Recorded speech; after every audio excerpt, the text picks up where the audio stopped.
राधा राधा राधा। श्री राधा वल्लभ लाल की, महाप्रभु श्री हरिवंश चंद्र जी महाराज की, श्री सद्गुरुदेव भगवान की। रसघन मोहन मूर्ति ठाकुर श्री राधा वल्लभ लाल जी, अनंत अनंत सखियों की प्राण सजीवन मूरी श्री लाडली जी एवं इन युगल स्वरूपों को हृदय में नित्य नवीन रूप से दुलार करने वाले श्री सद्गुरुदेव भगवान के श्री चरणों में दंडवत प्रणाम है। आप हम सभी कितने भाग्यशाली हैं कि प्रातःकाल उठते ही साक्षात श्री जी के दर्शन होते हैं। कितना सौभाग्य है। संसार में आदमी चिंताग्रस्त होकर उठता है। जब सुबह उठता है तो उसे अपने पूरे दिन की चिंताएं होती हैं। कैसे मैं अपने जीवन का पालन करूं, कैसे अपने जीवन का पोषण करूं, कैसे मैं अपने बालकों को आगे बढ़ाऊं, बच्चों को आगे बढ़ाऊं, खुद आगे बढ़ूं। इन सब चिंताओं से ग्रस्त होकर मनुष्य की नींद खुलती है और उन्हीं चिंताओं का दिग्दर्शन करता हुआ वो अपना समय व्यतीत करता है। लेकिन क्या अब भी कृपा में प्रभु की में संशय है? साक्षात श्री जी दर्शन देके जा रहे हैं। अब कुछ प्राप्त करना शेष नहीं रह गया। बस इस बात पे महत्व बुद्धि हो जाए और साथ साथ इस बात का चिंतन होता रहे। ये परमार्थ का जो मार्ग है ये सारा का सारा अंदर का है। बाहर की कोई क्रिया का महत्व नहीं है। क्रिया का महत्व किस लिए है? ताकि आंतरिक चिंतन बढ़े, अन्यथा क्रिया का कोई महत्व नहीं है। सारी बात है अंदर के चिंतन की। हम दिन भर इस बात से फूले रहें कि हमारे समक्ष हमारी श्री जी रोज आती हैं हमें दर्शन देने। हमें चिंता नहीं है लेकिन उन्हें चिंता है हमारी। वो हमारे भाव को पुष्ट करने के लिए, हमारे हृदय को संपुष्ट करने के लिए, हमें नित्य नवीन उत्साह देने के लिए अपनी दिव्य सहचरियों के साथ प्रकट होती है। ये उनके सब निज जन हैं जो उनके समीपस्थ हैं। उनके चरणों में बार बार प्रणाम होता रहे और यही आकांक्षा बनी रहे कि जैसा आपका श्री गुरुदेव भगवान में प्रेम है ऐसा थोड़ा सा हमारे हृदय में भी प्रकट हो जाए आप सबकी कृपा से। कितनी कृपा है श्री जी की। स्वयं श्री जी दर्शन दे रही हैं। गुरु गोविंद न भेद कराही। अब इस बात का, इस सुख का अनुभव कैसे होगा? केवल इस बात का चिंतन बना रहे। चिंतन नहीं होता है। चिंतन हम संसार का करते रहते हैं। छूटे सोई हम विषय प्रपंच का चिंतन करते रहते हैं, इसलिए इस सुख का अनुभव नहीं होता। अन्यथा इतनी बात पर्याप्त है कि ऐसे रसिक जन जो निरपेक्ष हैं, शांत हैं,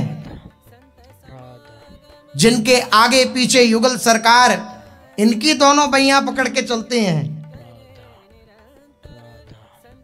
उनको देखने का, उनका दर्शन करने का, उनकी वाणी सुनने का ये जो सौभाग्य प्राप्त हो रहा है, भाग्योदयेन बहुजन्म समर्जितेन सत्संगमम चलवते पुरुषो यदा वै। अनंत अनंत जन्मों के जब भाग्य उदय होते हैं, कैसे भाग्य, कैसे पुण्य।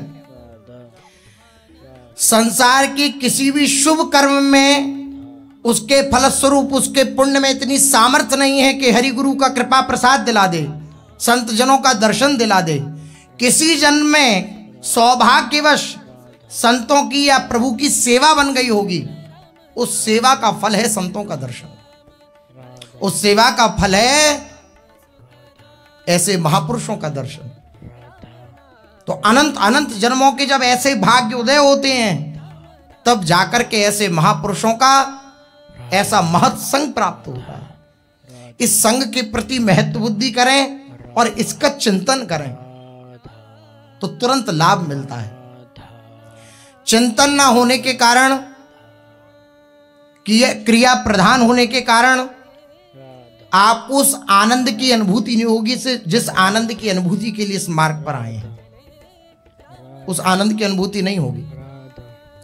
अगर अंदर के चिंतन के प्रति दृष्टि नहीं है, अंदर क्या चल रहा है इसके प्रति दृष्टि नहीं है, तो फिर बहुत दूरी है। और अंदर मीठा मीठा चिंतन चल रहा है, बाहर की क्रिया भले ही शिथिल है, लेकिन आंतरिक चिंतन प्रियालाल का चल रहा है, गुरुदेव का चल रहा है, वृंदावन का चल रहा है, नाम का चल रहा है, तो भगवत प्राप्ति बहुत नजदीक है, बहुत नजदीक है। लेकिन अंदर का चिंतन करने से मन जलता है, अंदर का चिंतन मन करने नहीं देता। बस यही साधना है।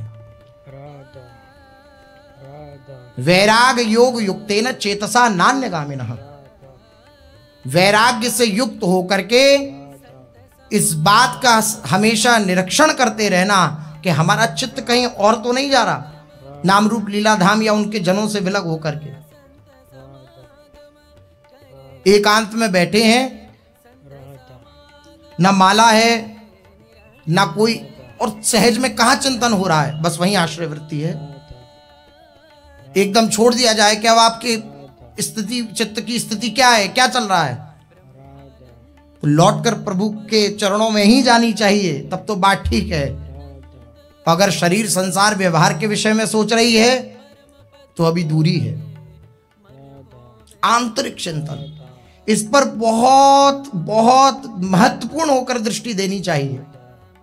हम बाहरी क्रियाओं पर दृष्टि दे देते हैं, हमने ये किया, हमने देखो पूरे दिन ये साधना करी, ये परिक्रमा करी, ये अनुष्ठान किया, ये पाठ किया, ये, लेकिन आंतरिक चिंतन पर दृष्टि नहीं देते। आंतरिक चिंतन पर जब तक दृष्टि नहीं होगी तब तक अंदर का आनंद अनुभव में नहीं होगा। अंदर का आनंद, नए नए अनुभव जो महापुरुषों को होते हैं, जो नई नई अनुभवजन्य आनंद का उनके हृदय में अनुभव होता है, उसका मूल है चिंतन, प्रभु का चिंतन, प्रभु का गाढ़ चिंतन। यही सिद्धावस्था है। प्रभु के सिवा चित्त में कुछ रह नहीं गया, ये सिद्धावस्था है। और इस चिंतन के लिए जो प्रयास कर रहा है वही साधना अवस्था है। इस बात के प्रति हमेशा ललक रहनी चाहिए हृदय में, क्योंकि जैसा आप चिंतन करेंगे वैसी आपकी गति होगी। अंतिम गति, उस पर दृष्टि एक परमार्थ के साधक की नहीं रहती, वर्तमान की स्थिति पर परमार्थ के साधक की चित्त की स्थिति रहती है कि वर्तमान में मेरे को आनंद का अनुभव हो रहा है कि नहीं हो रहा, तो क्या कारण है, क्यों नहीं हो रहा? चिंतन की कमी, चिंतन में मिलावट, अन्य आश्रय, प्रभु के चिंतन के प्रति महत्व बुद्धि नहीं, इसलिए आनंद का अनुभव नहीं हो रहा। तैल धारावत चिंतन होने लगे, उसके लिए प्रयास होने लगे, तो अपने आप आनंद का अनुभव होने लगे, आप उसी में डूबे रहेंगे। लेकिन अंतर्मुक्ता चाहिए। इसके लिए, अंतर्मुक्ता के लिए एकांत। एकांत कैसा एकांत? सबके पास बैठे हैं, सबसे बोल रहे हैं, सबसे हंस रहे हैं, लेकिन अंदर एक अलग रील चल रही है, अंदर एक अलग चिंतन की वृत्ति है। क्या मैं प्रभु का से विलग तो नहीं हो रहा? कहीं इस हंसी में, इस मजाक में, इस खाने में, इस पान में, इस व्यवहार में कहीं मैं फंसकर प्रभु के चिंतन से विलग तो नहीं हो रहा? तो ये जलन उसको सतत चिंतन करा रही है, और ये सतत चिंतन ही उसके हृदय में प्रभु के प्रति पीड़ा उत्पन्न कर रहा है, प्रभु के लिए विरह उत्पन्न कर रहा है। चिंतन का बड़ा महत्व है। आप कहां हैं शरीर से, इस बात का महत्व नहीं है, आपका चिंतन कहां है, इस बात का महत्व है। इस बात का बहुत अधिक महत्व है। वायु पुराण में एक प्रसंग आता है, सुशील नाम के ब्राह्मण थे, कैसे हो उनके आप दो सभी लोग? पुत्र थे, सुवृत और वृत्त। करना कुछ नहीं है, वीडियो को लाइक करके चैनल को सब्सक्राइब कर देना और अब कमेंट इन में एक सबके प्यारा सा हृदय राधे में राधे